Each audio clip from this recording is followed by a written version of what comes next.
Hey guys, it's Nikka with Apollo Sprayers, and today I'm going to help you fix your intermittent spray pattern on your T6000.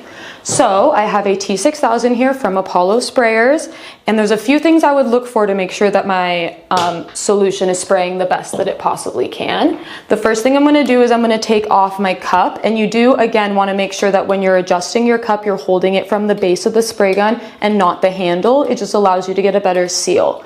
So we're going to unseal our cup, and there's a few things we're going to look for. We're going to make sure that the cup, there's no issues with that, and that all this ridges are good. And then this part of the Apollo spray gun is not fully attached. You can actually pull it right off, and this can sometimes not be fully sealed, and you want to just make sure that everything looks good and it's properly cleaned, so that way there's no solution that's leaking out of it.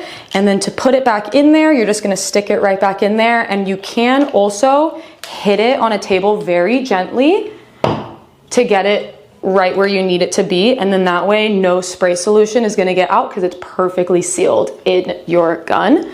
And then you're going to put this guy back on. Again, do not hold it from the base or from the handle. You want to hold it from the base and screw on your cup. You don't want to make sure it's too tight or you can ruin your seal. You want to make sure it's perfectly snug. And then the next thing I'm going to look for is my nozzle. I want to make sure that my nozzle isn't too tight, but it is snug. And to check that, you can untwist your air cap seal to make sure that it's working properly, as well as in your kit from Apollo Sprayers.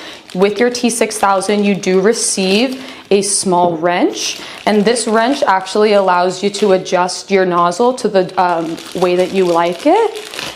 So with that, you take this, and this is the exact size of our nozzle. You'd unseal this guy, adjust it however you'd want it, seal it back up, and all of your issues should be solved. And that's how I would fix intermittent spray patterns on the Apollo T6000.